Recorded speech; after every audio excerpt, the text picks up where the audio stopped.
ఉచిత మనస్తత్వాన్ని చాటుకున్నామంటే కేసీఆర్ గారు ఎప్పుడు స్పీచ్ స్టార్ట్ చేస్తారో చూసి కరెక్ట్గా అదే టైంకు లేచి నువ్వు మైకు పట్టుకోవడం అంటే అది ముఖ్యమంత్రి స్థాయికి తగనటువంటి విషయం. అంటే పులిని చూసి నక్కవాతలు పెట్టుకుంటే ఏమవుతుందో నిన్న గదే జరిగింది. ఎందుకు ఆ మాట అంటున్నా అంటే, సరే అది రేవంత్ రెడ్డి గారు తెలిసి చేసిండో తెలియక చేసిండో కానీ ప్రజలకు మాత్రం కుల్లా అర్థమైంది. కేసీఆర్ గారి స్థాయి ఏందో రేవంత్ రెడ్డి గారి స్థాయి ఏందో నిన్న రాష్ట్ర ప్రజలకు స్పష్టంగా అర్థమైంది. వేరియస్ సోషల్ మీడియా ప్లాట్ఫామ్స్ ఉంటాయి, టీవీ ఛానల్స్లో ఉండేటువంటి ఆన్లైన్ ఛానల్స్ కావచ్చు, అదర్ సోషల్ మీడియా ప్లాట్ఫామ్స్లో నిన్న చూస్తే కేసీఆర్ గారి ప్రసంగాన్ని 36 లక్షల మంది లైవ్లో చూడడం జరిగింది. రేవంత్ రెడ్డి గారి ప్రసంగాన్ని కేవలం 4 లక్షల మంది మాత్రమే లైవ్లో చూసినారు. అంటే not even 10% of the viewership. KCR గారి వ్యూవర్షిప్లో 10% కూడా రేవంత్ రెడ్డి గారికి వ్యూవర్షిప్ లేదు. అంటే ప్రజలు కేసీఆర్ గారి పట్ల ఎంత గౌరవంగా ఉన్నారు, 2.5 ఏళ్లలో నీ స్థాయి ఎక్కడి నుంచి ఎక్కడికి పడిపోయిందో స్పష్టంగా అర్థమవుతుంది. దానికి ఇంకో లైవ్ కూడా చూపిస్తాను నేను. బీఆర్ఎస్ పార్టీ అఫీషియల్ వెబ్సైట్లో మా న్యూస్ ఛానల్లో 2000 మంది కేసీఆర్ గారిది 2K లైవ్ చూస్తూ ఉన్నారు నిన్న. అదేవిధంగా రేవంత్ రెడ్డి గారు చూస్తే ఇది కాంగ్రెస్ పార్టీ అఫీషియల్ వెబ్సైటు, 54 మంది చూస్తున్నారు. ఎక్కడ 54, ఎక్కడ 2000, అది 54, ఇది 2000. అన్నీ కలిపితే ఆల్ ఛానల్స్ యొక్క యూట్యూబ్ కానీ ఆన్లైన్ ఛానల్స్ కానీ అదర్ యూట్యూబ్స్ కానీ మొత్తం 36 లక్షల మంది కేసీఆర్ గారి ప్రసంగాన్ని చూస్తే రేవంత్ రెడ్డిది 4 లక్షలు. ఒకటి ఏమైందంటే నువ్వు తెలిసినో తెలియక చేసినావో కానీ ఒకే సమయంలో జరగడం వల్ల దాని వ్యూవర్షిప్ ఎంత, దీని వ్యూవర్షిప్ ఎంత, ఎవరి రేటింగ్ ఏందో అర్థమైపోయింది ప్రజలకు. రేవంత్ రెడ్డి గారి స్థాయి ఏందో, కేసీఆర్ గారి స్థాయి ఏందో రాష్ట్ర ప్రజలకు మాత్రం కంపారిజన్ మాత్రం స్పష్టంగా అటు చూస్తే 2000 కనబడుతుంది, ఇటు చూస్తే 54 కనబడుతుంది. అటు చూస్తే లక్షల్లో ఉంటుంది, ఇటు చూస్తే వేలల్లో ఉంది. అంటే నీ పరిస్థితి ఏమైపోయిందో 2.5 సంవత్సరాల్లో ఇప్పటికన్నా తెలుసుకోను. ఇప్పుడు అయినా కేసీఆర్ గారు దాదాపు 50 నిమిషాలు మాట్లాడిండ్రు. కనీసం నీ పేరన్నా తీసిండా, నీ పేరన్నా ఉచ్చరించిండా? కేసీఆర్ గారు మాట్లాడితే రైతుల గురించో, విద్యార్థుల గురించో, ఉద్యోగుల గురించో, రాష్ట్రం గురించో, ఆటో కార్మికుల గురించో, విద్యుత్ సమస్యల గురించో, సాగునీరు త్రాగునీటి గురించో ఆయన ఒక స్టేట్స్మెన్గా మాట్లాడిండ్రు. రాష్ట్రము, రాష్ట్ర ప్రయోజనాలు, ఒక ఉద్యమకారుడిగా, ఒక రాష్ట్రాన్ని సాధించిన నాయకుడిగా, 10 ఏళ్ళు ఈ రాష్ట్రాన్ని పరిపాలించిన ఒక ముఖ్యమంత్రిగా ఎంతో హుందాగా కేసీఆర్ గారు మాట్లాడినారు. రేవంత్ రెడ్డి ఏం చేసుడు, ఒకటే మొత్తుకునుడు, ఒకటే రంకెలు, పడి ఏడ్చుడు. ఎందుకంత ఫ్రస్ట్రేషనో నాకైతే అర్థమవుతలేదు. నీకు ఎందుకంత బాధ రేవంత్ రెడ్డి? కేసీఆర్ గారు చాలా హుందాగా మాట్లాడినాడు కదా. ఆయన కేసీఆర్ గారు స్టేట్స్మెన్గా మాట్లాడితే నువ్వు స్ట్రీట్ మ్యాన్గా మాట్లాడినావు. కేసీఆర్ గారి ఇంట్రెస్టు స్టేట్ ఇంట్రెస్టు, నీదేమో కుర్చీ సీట్ ఇంట్రెస్టు.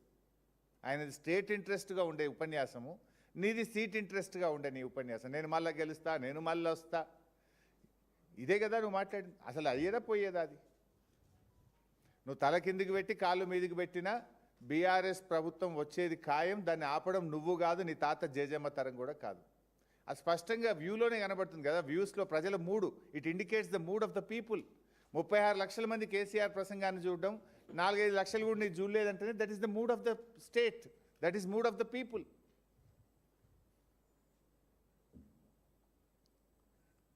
ఇక కేసీఆర్ గారు ఆయన మాట్లాడిన దాంట్లో కనీసం నువ్వు బాధ్యతగా ఒక ముఖ్యమంత్రిగా వాటిని తీసుకో, ఆ సూచనలు తీసుకో. ఏమైనా కొంతైనా చేయగలిగితే చెయ్యి. కాంగ్రెస్ పార్టీ మళ్ళీ గెలిచేదైతే లేదు కానీ కనీసం ఇప్పటికన్నా ఇంకా 2.5 ఏళ్ళు మిగిలింది. ఈ 2.5 ఏళ్ళన్నా నువ్వు మంచిగా పనిచేస్తే గెలుసుడు కాదు కానీ కనీసం డిపాజిట్ అన్న దక్కుతాయి. కాంగ్రెస్ పార్టీ గెలుసుడు అది కళ్ళ మాట కానీ కనీసం డిపాజిట్ అన్న దక్కుతాయి. చిల్లర మాటలు బంద్ చేసి, ఆ ఫ్రస్ట్రేషన్ బంద్ చేసి, వారు అనేక విషయాలను రాష్ట్రాన్ని దృష్టిలో పెట్టుకొని మాట్లాడిండ్రు. వాటిని ఒక బాధ్యత కలిగిన ప్రతిపక్ష నాయకుడిగా ఆయన చెప్పిన మాటలను పరిగణలోకి తీసుకుంటే కనీసం మీకు ఇన్ని డిపాజిట్లన్న దక్కుతాయి. నిన్న మధ్యాహ్నం దాకా కూడా మీరు చూసింది ఇంకో డ్రామా నడిపిండు రేవంత్ రెడ్డి గారు. నేను ఢిల్లీకి పోతే సీఎంఓ నుంచి లీకులు ఇచ్చుడు, మీడియా వాళ్ళకి చెప్పి బ్రేకింగులు పెట్టించుడు. అంటే నీకు విషయం ఉన్నోడు ఈ పని చేయడు, విషయం లేని వాళ్ళే ఈ చిల్లర పనులకు దిగుతుంటారు. నేను మా పార్టీ అధినేత గౌరవనీయులు కేసీఆర్ గారి సూచన మేరకు వారి చెప్పిన పని కోసం రవిచంద్ర ఎంపీ గారు, నేను, వినోద్ కుమార్ గారు మేము ముగ్గురం ఢిల్లీకి పోయినాం. దట్స్ ఓపెన్గా శంషాబాద్ ఎయిర్పోర్ట్ నుంచే పోయినాం ఢిల్లీకి. దాంట్లో పెద్ద సీక్రెట్ లేదు, అంతకంటే రహస్యము లేదు. సరే, కాళేశ్వరంకి సంబంధించిన కేసు రేపు జడ్జిమెంట్ ఉంది. సహజంగానే ధర్మం మీద న్యాయం మీద మాకు నమ్మకం ఉంది. డెఫినెట్గా మేము గెలుస్తామనేటువంటి విశ్వాసం మాకు ఉంది. సరే, గెలిస్తే రాష్ట్ర ప్రభుత్వం సుప్రీంకోర్టుకు పోతే మేము కేవిట్ వేసుకోవాలి. పొరపాటున మేము గెలవలేదు, మేము సుప్రీంకోర్టులో ఫైల్ చేసుకోవాలి. దానికి కూడా సీనియర్ న్యాయవాదులు ఎంగేజ్ చేసుకోవాలి. ఒక రాజకీయ పార్టీగా నీ కుట్రలు, నీ అక్రమ కేసులను డెఫినెట్గా ఎదుర్కోవడానికి న్యాయ వ్యవస్థలో మాకుండే అవకాశాలని మేము చేసుకుంటాం. అదేవిధంగా మీ రాహుల్ గాంధీ ఏమో రాజ్యాంగాన్ని చేతిలో పట్టుకొని నేనే రాజ్యాంగ పరిరక్షణ లెక్క ఆయన పోజులు ఇస్తాడు. నువ్వేమో రాజ్యాంగ భక్షకుడివి, బీఆర్ఎస్ ఎమ్మెల్యేలను లాక్కుంటివి. ఆ కేసు కూడా మే 6వ తేదీన హైకోర్టులో రాబోతా ఉంది. సో దానికి కూడా సీనియర్ న్యాయవాదులను ఎంగేజ్ చేసి తప్పకుండా అక్కడ బీఆర్ఎస్ గెలిచే విధంగా, ఇప్పటికే సుప్రీంకోర్టు మొట్టికేయాలు వేసింది. సరే, అది ఎంత దుర్మార్గంగా ఉందంటే కాంగ్రెస్ పార్టీ బీఫామ్ మీద ఎంపీగా పోటీ చేసి నేను ఇంకా బీఆర్ఎస్లే ఉన్నానే ఎమ్మెల్యే చెప్పడం ఒక నేరమైతే, ఇంకా స్పీకర్ గారు అయితే లేలే ఆయన బీఆర్ఎస్లే ఉండడానికి స్పీకర్ తీర్పు ఇవ్వడం ఇంకా ఘోరం. సరే, వీటన్నిటి సంగతి కూడా రేపు న్యాయస్థానాల్లో తప్పకుండా మేము గెలుస్తాం, మాకు నమ్మకం ఉంది. దానికి సంబంధించి కూడా సీనియర్ న్యాయవాదులను ఎంగేజ్ చేసి ఫర్దర్గా కేసు పర్సుయేషన్ కోసం కూడా మాట్లాడడానికి వెళ్ళాం. వీటితో పాటు మరో ముఖ్యమైన విషయం కూడా ఉంది నిన్న ఢిల్లీకి వెళ్ళిన దాంట్లో. అదేంటి? బ్యాగుల కేసు. బ్యాగుల కేసు ఒకటి ఉంది కదా, ఓట్ ఫర్ నోట్ కేసు. ఆ కేసు కూడా రేపు సుప్రీంకోర్టులో మధ్యాహ్నం 3:30కు వస్తుంది. రేపు మధ్యాహ్నం 3:30కు రేవంత్ రెడ్డి పట్టపగలు 50 లక్షల నగదుతో బ్యాగులతో దొరికిన కేసు రేపు మధ్యాహ్నం 3:30కు సుప్రీంకోర్టులో వస్తుంది. సో ఈ ఓటుకు నోటు దొంగ భరతం పట్టడానికి కూడా నిన్న ఢిల్లీలో న్యాయవాదులతో మాట్లాడడానికి వెళ్ళాం. రెడ్ హ్యాండెడ్గా నువ్వు పట్టపగలు దొరికినవు. కానీ ఇవాళ ఏమైపోయింది? కంప్లైనెంటు నువ్వే, ముద్దాయివి నువ్వే అయిపోయినావు. దురదృష్టవశాత్తు నువ్వు రాష్ట్రానికి హోంమంత్రివి నువ్వే, ముఖ్యమంత్రివి నువ్వే. ఓటుకు నోటు కేసులో పట్టపగలు రెడ్ హ్యాండెడ్గా దొరికిన దొంగవు నువ్వే. రెండు నువ్వే అయిపోయినావు ఇప్పుడు. సో నువ్వేం చేస్తున్నావు ఇప్పుడు? ప్రభుత్వం తరఫునేమో ఒక పేరు, మనం ఎప్పుడు పేరు వినని ఒక నామమాత్రపు న్యాయవాదినేమో ప్రభుత్వం తరఫున పెట్టిండు. ఇక దొంగ కదీనా. రేవంత్ రెడ్డి తరఫునేమో ప్రముఖ పేరుగాంచిన, భారతదేశంలోనే పేరుగాంచిన అడ్వకేట్లను ఆయన పెట్టుకున్నాడు. ఇది మాకు తెలియదా ఒక ప్రతిపక్షంగా? బీఆర్ఎస్ పార్టీ ఇప్పటికే ఓట్ ఫర్ నోట్ కేసులో ఇంప్లీడ్ అయి ఉన్నది. మా జగదీష్ రెడ్డి గారు, సత్యవతి రాథోడ్ గారు, మహమూద్ అలీ గారు, సంజయ్ గారు ఈ కేసులో ఇంప్లీడ్ అయి ఉన్నారు. సో ఈ కేసు కూడా రేపు మధ్యాహ్నం 3:30కు సుప్రీంకోర్టులో లిస్ట్ అయి ఉన్నది. మాకు మా న్యాయవాదులు ఆల్రెడీ ఇండికేషన్ ఏమి ఇచ్చిండ్రు? గవర్నమెంట్ తరఫునేమో గౌరవ్ అగర్వాల్ అని, మనమైతే పేరు ఎప్పుడు వినలే, ఒక న్యాయవాదిని పెట్టిండ్రు. కానీ అదే రేవంత్ రెడ్డి తరఫున, అంటే ఎవరు? ఓటుకు నోటు కేసులో బ్యాగులతో పట్టబగలు దొరికిన ముద్దాయి తరఫున ఎవరిని పెట్టిండ్రు? ముకుల్ రోహిత్గిని, సిద్ధార్థ్ లూత్రా అనే అడ్వకేట్లను పెట్టిండ్రు. అంటే ఇక్కడ దొంగ చీకటి ఒకటి అయినట్టు అయిపోతుంది. ప్రభుత్వం తరఫునేమో ఒక చిన్న న్యాయవాది, కానీ ముద్దాయి తరఫున నోట్ల కట్టలతో దొరికిన దొంగల తరఫున ఎవరిని పెట్టుకున్నారు? ముకుల్ రోహిత్గిని, సిద్ధార్థ్ లూత్రా అనే అడ్వకేట్ని పెట్టిండ్రు. మరి అప్పుడు ఏం చేయాలి? ఈ పన్నాగాన్ని పటాపంచలు చేసి ఓటుకు నోటుకు దొంగలకు శిక్ష పడేటట్టు చూడాల్సిన బాధ్యత ప్రధాన ప్రతిపక్షంగా మాకు ఉండదా? నువ్వు ఆ రోజు మా ఎమ్మెల్యేలనే కదా కొనాలని ప్రయత్నం చేసింది, మా ప్రభుత్వాన్నే కదా నువ్వు పడగొట్టాలని కుట్రలు చేసింది. సమైక్యవాదులతో చేతులు కలిపి ఆనాడు మా ప్రభుత్వాన్ని పడగొట్టాలని నువ్వు ప్రయత్నం చేస్తే నీకు శిక్ష పడాలి కదా. ప్రజలే చూసిండ్రు ఓపెన్గా నువ్వు చేసిన నీ వ్యవహారాన్ని. ఈ దేశ ప్రజలు, ఈ రాష్ట్ర ప్రజలు అందరూ కూడా చూసినారు. ఇవాళ హోంమంత్రివి నువ్వే, ముఖ్యమంత్రివి నువ్వే, ముద్దాయివి నువ్వే. అందువల్ల ఈ కేసులో డెఫినెట్గా ఒక మంచి న్యాయవాదులను పెట్టి బీఆర్ఎస్ పార్టీ తరఫున బలమైన వాదనలు వినిపించే ప్రయత్నం కూడా నిన్న చేసినాం. మేము లీగల్ ఎక్స్పర్ట్స్ని కలవడానికి, సీనియర్ అడ్వకేట్స్ని కలవడానికి వెళ్ళాం. ఒకటి ఓట్ ఫర్ నోట్ కేసు, 2 మా ఎమ్మెల్యేలను, బీఆర్ఎస్ ఎమ్మెల్యేలను కాంగ్రెస్లో చేర్చుకున్నావు, ఆ కేసు మే 6వ తేదీన రాబోతా ఉంది. 3 కాళేశ్వరం కేసులో మేము గెలుస్తామనే విశ్వాసం ఉంది. గెలిచినా కేవిట్ వేయడానికి, పొరపాటున మాకు అనుకూలంగా తీర్పు రాకపోయినా సుప్రీంకోర్టులో రిట్ పిటిషన్ వేయడానికి న్యాయవాదులతో మాట్లాడడానికి పోయినాం. ఇది పార్టీగా మా నాయకుడు ఆదేశించిండు. నాయకుడు ఆదేశం ప్రకారం మేము ముగ్గురం, మా వినోద్ కుమార్ గారు సీనియర్ న్యాయవాది, పార్లమెంట్ సభ్యులు రవిచంద్ర గారు కలిసి వెళ్ళి అక్కడ న్యాయవాదులతో మాట్లాడినాం. నీలాంటి దొంగలకు శిక్ష పడాలి, నీలాంటి సమైక్యవాదులకు, నీలాంటి ప్రభుత్వాలను పడగొట్టాలని కుట్ర చేసిన వాళ్ళకు, ఎందుకంటే నువ్వు 4.5 ఏళ్ళ నుంచి స్టే మీద బతుకుతున్నావు కదా. నువ్వు ఇవాళకి నీ మీద కేసు ఉంది. ఆ స్టే మీదనే నువ్వు ఈరోజు ఆ కేసు విచారణ జరగకుండా 4.5 సంవత్సరాల నుంచి స్టే మీద నువ్వు ఇవాళ ముఖ్యమంత్రిగా ఉన్నావు. ఒకసారి స్టే వెకెట్ అయిందంటే నీ కుర్చీకే ముప్పు ఉన్నది. స్టే వెకెట్ అయిందంటే నువ్వు జైలుకి పోతావు కనుకనే ఇవన్నీ డ్రామాలు చేస్తున్నావు నువ్వు.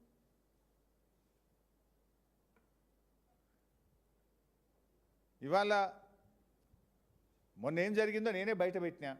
రాత్రేమో రాహుల్ గాంధీతో ఉన్నాడు, పొద్దుగాలు లేచే వరకు ప్రముఖ ఆర్ఎస్ఎస్ నాయకుడు, బీజేపీ ప్రభుత్వ కేంద్ర మంత్రి శ్రీనివాస్ వర్మ ఇంట్లో పొద్దుగాల టిఫిన్కు తేలిండు.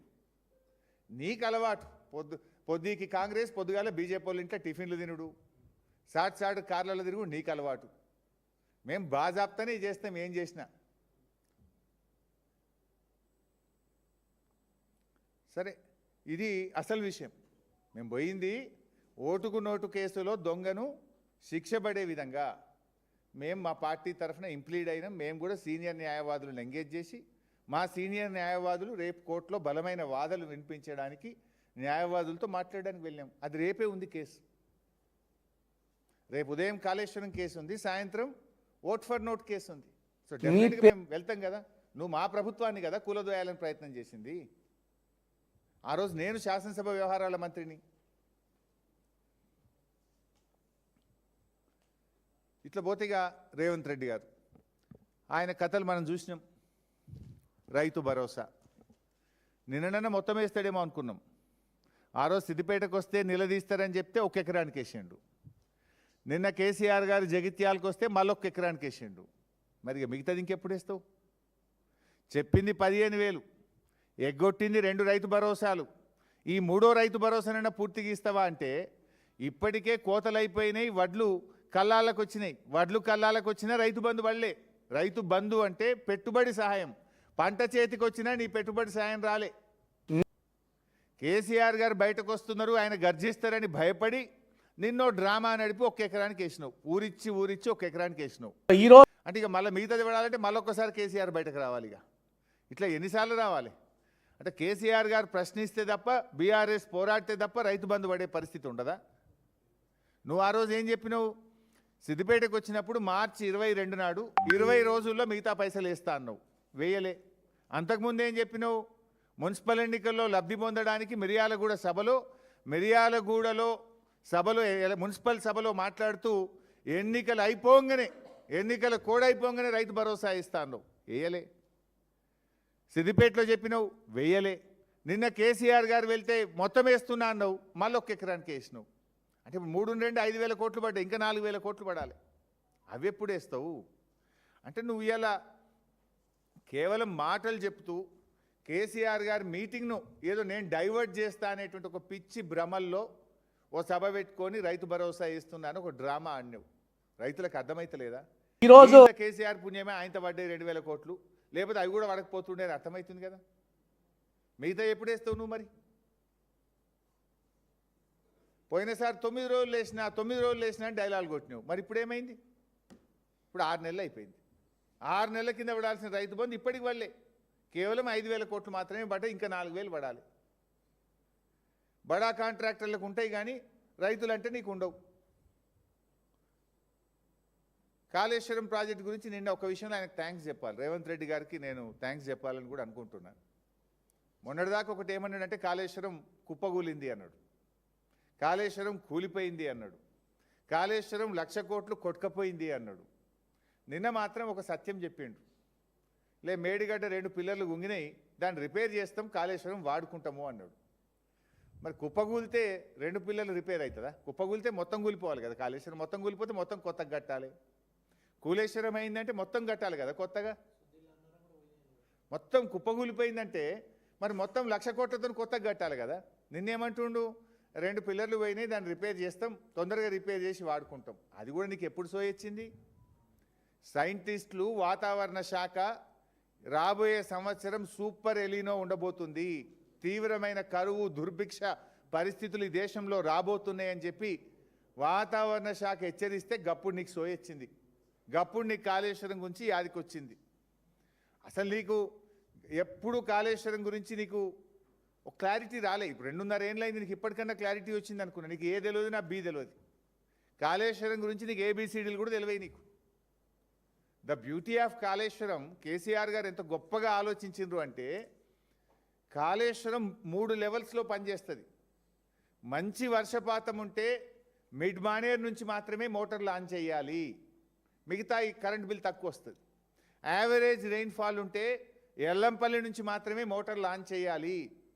తీవ్ర కరువు దుర్భిక్షం ఉంటే అప్పుడు మేడిగడ్డ దగ్గర మోటార్ లాంచ్ చేయాలి. This is a multi level project. మంచి వర్షాలు వస్తే మిడ్ మానేర్, యావరేజ్ ఉంటే ఎల్లంపల్లి, డ్రౌట్ సిచ్యువేషన్ ఉంటే మేడిగడ్డ దగ్గర మోటార్ లాంచ్ చేయాలి. Last 2 years were good. అందువల్ల ఎంఎంఆర్కేలే మోటార్ లాంచ్ చేసినాం, మల్లన్న సాగర్ నింపినాం, మా కొండపోచమ్మ సాగర్ నింపినాం, రంగనాయక సాగర్ నింపినాం, అనంతగిరి నింపినాం, లక్షల ఎకరాలకు నీళ్ళు ఇచ్చినాం. కోట్ల మంది ప్రజలకు త్రాగునీరు కాళేశ్వరం ద్వారా ఇప్పుడు ఈ నిమిషానికి కూడా అందుతున్నది. ఇప్పుడు ఎలినో వస్తుంది కదా, మేడిగడ్డ అవసరం నీకు గుర్తొచ్చింది. ఇప్పుడు పరిగెత్తిన నువ్వు. ఇదేదో 2 ఏళ్ల కింద పోయి ఉంటే ఈ పాటికి మరమ్మత్తు అవుతుండే, రాష్ట్రం సస్యశ్యామలం అవుతుండే. ఇప్పుడు కాళేశ్వరం అంటే ఏంది? 3 బ్యారేజీలు, 15 రిజర్వాయర్లు, 19 సబ్స్టేషన్లు, 21 పంప్ హౌజ్లు, 203 కిలోమీటర్ల టనలు, 1531 కిలోమీటర్ల గ్రావిటీ కెనాలు, 141 టీఎంసీల స్టోరేజ్ కెపాసిటీ, 530 మీటర్ల ఎత్తుకు లిఫ్టు, 240 టీఎంసీల నీటి వినియోగం, వీటన్నిటి సమాహారం కాళేశ్వరం. 37 లక్షల ఎకరాలకు సాగునీరు అందించే ప్రాజెక్టు కాళేశ్వరం.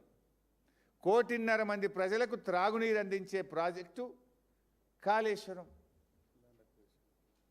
సో ఇంత గొప్ప కాళేశ్వరం ప్రాజెక్టులో నువ్వు 2 పియర్లు పోతే ఇంతకాలం కూలేశ్వరం అని, కుప్పగూలిందని, 1,00,000 కోట్లు కొట్టుకపోయిందని డైలాగులు కొట్టినావు.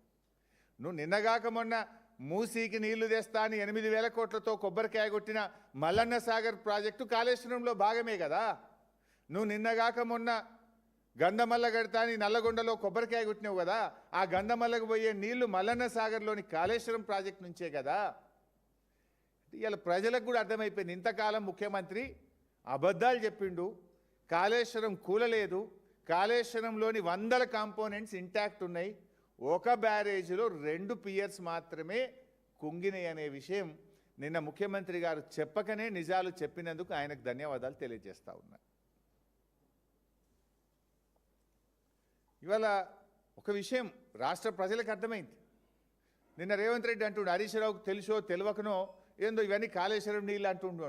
బరాబర్ అంట. ఎల్లంపల్లి ఉన్నది ఎక్కడ? 148 మీటర్లు. ఎల్లంపల్లి మోటార్ లాంచ్ చేసి మిడ్ మానేర్ నీళ్ళు తెచ్చినావు కదా నువ్వు. ఎల్లంపల్లి ప్యాకేజ్ 6, మధ్యలో tunnel package 7, package 8 Lakshmi pump house. నువ్వు ఎల్లంపల్లి 148 మీటర్ల నుంచి మిడ్ మానేర్ 318 మీటర్లు, 148 నుంచి 318కి నీళ్ళు వస్తున్నాయంటే కాళేశ్వరం మోటార్లు ఆన్ చేస్తేనే మిడ్ మానేర్కి వస్తున్నాయి కదా. ప్యాకేజ్ 6లో ప్యాకేజ్ 8లో మోటార్లు ఒత్తుతూనే ఆ టనల్ తవ్వి మేము పూర్తి చేసినాం కనుకనే ఎల్లంపల్లి నుంచి నీళ్లు మిడ్ మానేర్కి వస్తున్నాయంటే is it not part of Kaleshwaram? Kaleshwaram డబ్బుల్లో ఆ 1,00,000 కోట్లలో భాగంగా మేము కట్టింది కాదా?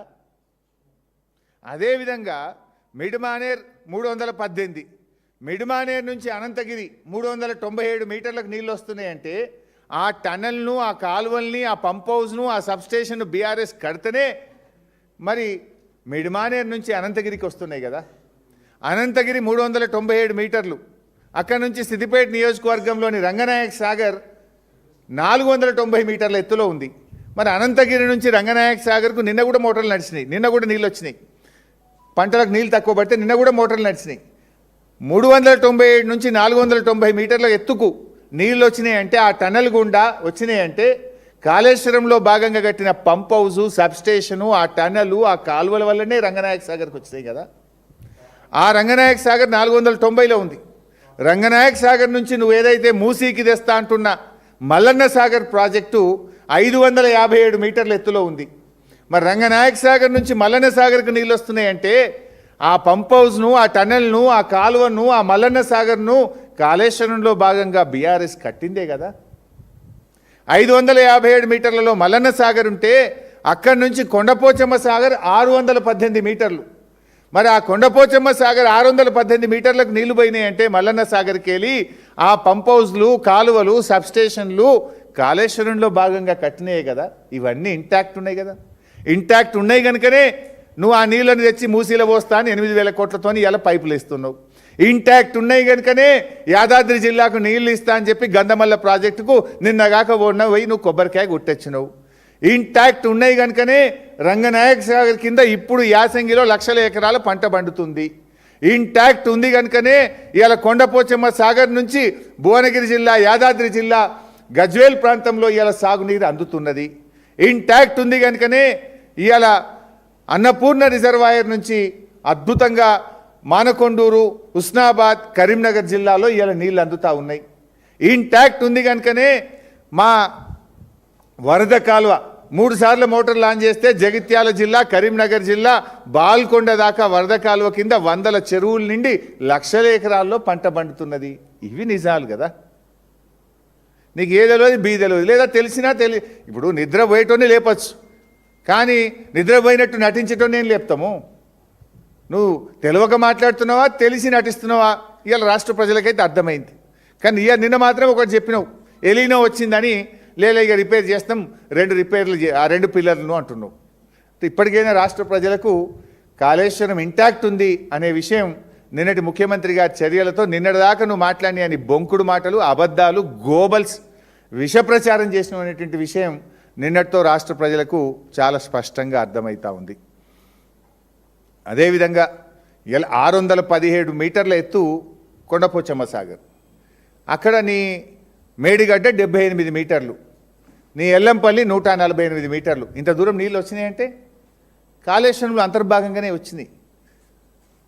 ఎల్లంపల్లి గురించి కూడా మాట్లాడిండు రేవంత్ రెడ్డి, నా గురించి మాట్లాడుతూ ఏదో ఎల్లంపల్లి ప్రాజెక్ట్ గురించి కూడా మాట్లాడిండు.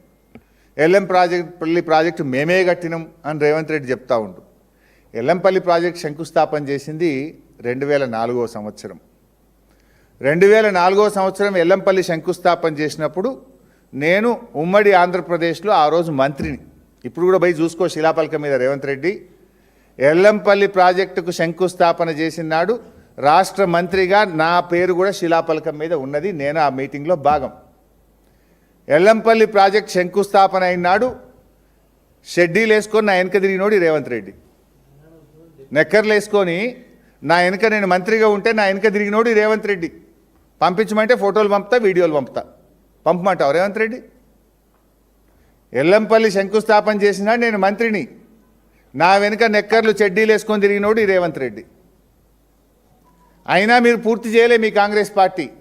కేసీఆర్ దయతో నా అదృష్టానికి నేను తెలంగాణ రాష్ట్రంలో నీళ్ల మంత్రి అయిన తర్వాత కేసీఆర్ గారి ఆదేశాల మేరకు రాత్రింబవళ్ళు కష్టపడి 2052 కోట్ల రూపాయలు ఖర్చు పెట్టి బీఆర్ఎస్ ప్రభుత్వం ఎల్లంపల్లి ప్రాజెక్టును పూర్తి చేసింది.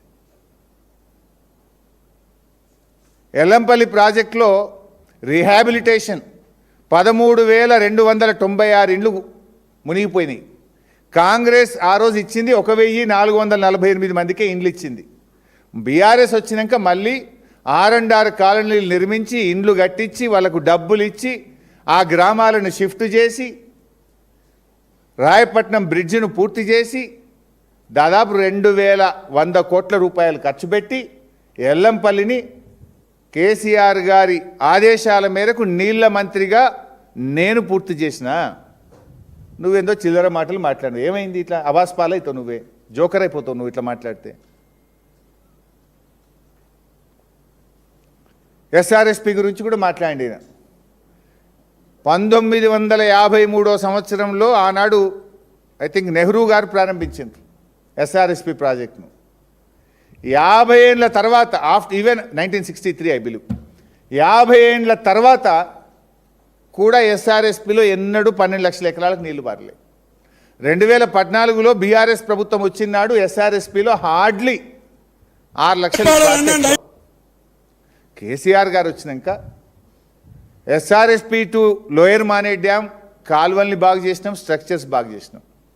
ఎల్ఎండి నుంచి కిందికి పోయే కాకతీయ కాలువకు 2000 కోట్ల రూపాయలు ఖర్చు పెట్టి కాలువను బలోపేతం చేసినాం, స్ట్రక్చర్స్ను బలోపేతం చేసినాం. ఎస్ఆర్ఎస్పి స్టేజ్ 2 పనులన్నీ పూర్తి చేసి కేసీఆర్ గారి నాయకత్వంలో ఎస్ఆర్ఎస్పికి 12 లక్షల ఎకరాలకు నీళ్ళు ఇచ్చి చూపింది బీఆర్ఎస్ ప్రభుత్వం. పోయి అడుగు, భూపాలపల్లెలను అడుగు, నర్సంపేట వాళ్ళని అడుగు, మహబాద్ వాళ్ళని అడుగు, డోర్నకల్ వాళ్ళని అడుగు. నీళ్ళు ఎప్పుడొచ్చినాయి ఎస్ఆర్ఎస్పి కాలువల్లో? సూర్యాపేట వాళ్ళని అడుగు, కోదాడ వాళ్ళని అడుగు, తుంగతుర్తి వాళ్ళని అడుగు. ఎస్ఆర్ఎస్పి కాలువల్లో నీళ్ళు వచ్చింది కేసీఆర్ గారి ప్రభుత్వం వచ్చినాకనే నీళ్ళు వచ్చినాయి. నువ్వు చిల్లర మాటలు మాట్లాడుతున్నావు. ఇవాళ ఎస్ఆర్ఎస్పికి 12 లక్షల ఎకరాలకు నీళ్ళు అందించింది బీఆర్ఎస్. అదేవిధంగా ఎల్లంపల్లి ప్రాజెక్టు పూర్తి చేసింది బీఆర్ఎస్.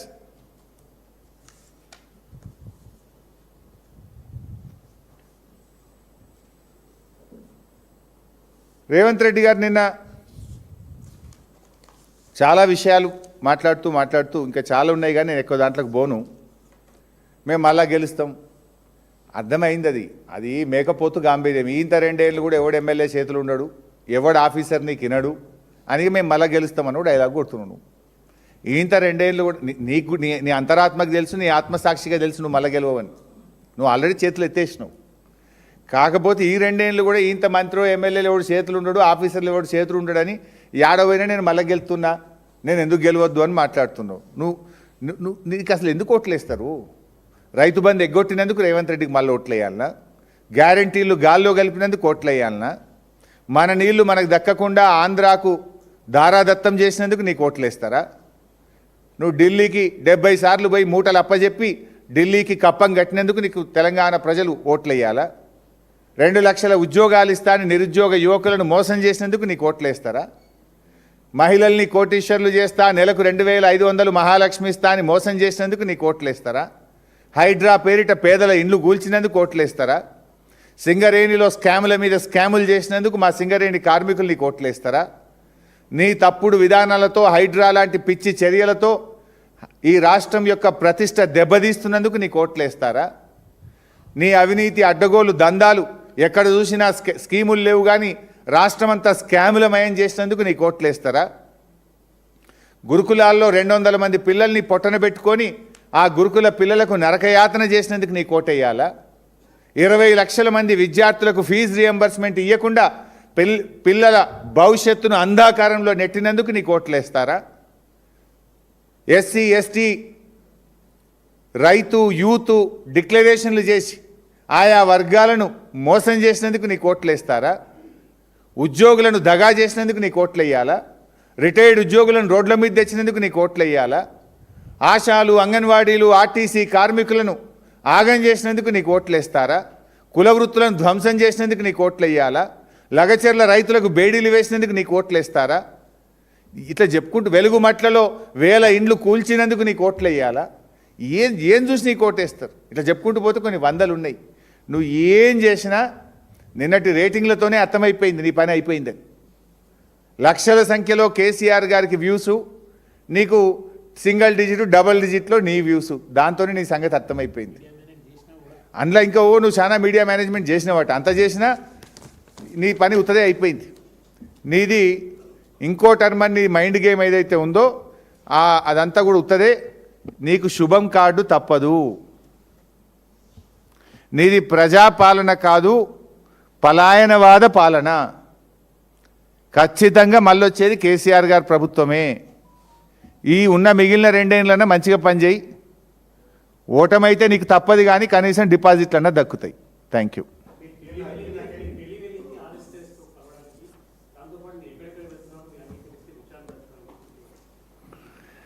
ఇప్పుడే చెప్పిన నేను దేనికి వెళ్ళినో ఓటుకు నోటు కేసులో దొంగకు శిక్ష పడాలని బీఆర్ఎస్ పార్టీ ఇంప్లీడ్ అయి న్యాయవాదులను పెట్టి పెట్టడానికి కాళేశ్వరం కేసు, అదేవిధంగా ఎమ్మెల్యేల పార్టీ ఫిరాయింపుల కేసు విషయంలో నేను ఢిల్లీ వెళ్ళినా అని చాలా స్పష్టంగా చెప్పిన.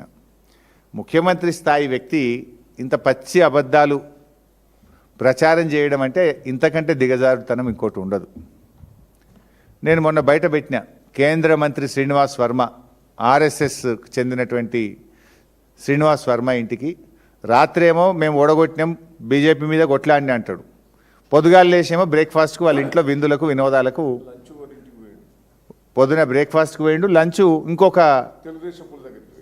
నాయకుడు, అంటే తెలుగుదేశం అనే కేంద్ర ప్రభుత్వమే కదా, ఇంకొక కేంద్ర ప్రభుత్వ పార్ట్నర్ దగ్గరికి పోయిండు. అంటే మహిళా బిల్లు ఓడిపోయిన రోజే రేవంత్ రెడ్డి కేంద్ర ప్రభుత్వ పెద్దల ఇంట్లో టిఫిన్లు లంచులు చేస్తూ నీ యొక్క విధానాలను నేను బయటపెట్టినా. దాంతో ఫ్రస్ట్రేషన్తో ఏదో నా మీద పడతా ఉన్నాడు. సరే మీరు అంటున్నారు, ఏమడిగిన నన్ను విచారణ చేయడానికి నన్ను అడుగుడు ఎందుకు? You are the government, you do it. You are at the helm of FIRs. నేను ఎవరు ఆపుతున్నారు విచారణ చేయడానికి? నేనేమైనా వద్దంటున్నానా? You are the chief minister, you are the government. నా అనుమతి ఎందుకు విచారణ చేయడానికి? ఇప్పటికీ నా మీద 5-6 విచారణలు చేస్తున్నావు. ఎన్ని చేసినావు? ఒక 6 ఎంక్వైరీలు చేసినావు. నిన్ను ప్రశ్నిస్తున్నామని, నీ స్కాములు బయట పెడుతున్నామని, నీ ఆటలు సాగనీయడం లేదని మా కేటీఆర్ గారి మీద వేసినావు, మా కేసీఆర్ గారి మీద వేసినావు, మా కమలాకర్ అన్న మీద వేసినావు, మా పార్టీ నాయకులందరి మీద వేస్తున్నావు. నా మీద కూడా 5-6 వేసినావు. వేసుకో, ఏడోది వద్దంటున్నాను నేను ఆపుతున్నాను. ఇంకో పని చేయి, నీకు నిజాయితీ ఉంటే నువ్వు కూడా ఢిల్లీకి 70 సార్లు పోయినావు కదా. ఒకవేళ నీకు చిత్తశుద్ధి ఉంటే ఢిల్లీకి 70 సార్లు వెళ్ళినప్పుడు ఎవరెవరికి మూటలు ఇచ్చినవో, ఎవరెవరి ప్రైవేట్ కార్లలో ఎవరెవరి ఇంటికి తిరిగినవో, ఎవరెవరి ఇళ్లల్లో నైట్లో డిన్నర్లు చేసినవో అది కూడా విచారణ చేయి. 2 కలిపి చేయి, ఇంకా సంతోషిస్తా. లేదు నీ మీద నీకు వేసుకోను అనుకుంటే నా మీద వేస్తాను. I welcome, I don't mind. నీకు చిత్తశుద్ధి ఉంటే ఇచ్చేసే. కేంద్ర ప్రభుత్వ ఏజెన్సీకి ఇస్తావా, ఇంకే సిట్టింగ్ జడ్జికి ఇస్తావా? నేను ఢిల్లీకి పోయిన దాని మీద, నువ్వు 70 సార్లు నువ్వు ఢిల్లీకి పోయిన దాని మీద, అన్నిటి మీద విచారణ చేయి. I welcome. నిన్న కేటీఆర్ గారు ట్వీట్ చేసింది కదా, తనకు వడదెబ్బ తగిలింది, ఎండ దెబ్బతో తన అనారోగ్యంతో ఇబ్బంది పడుతున్నారు.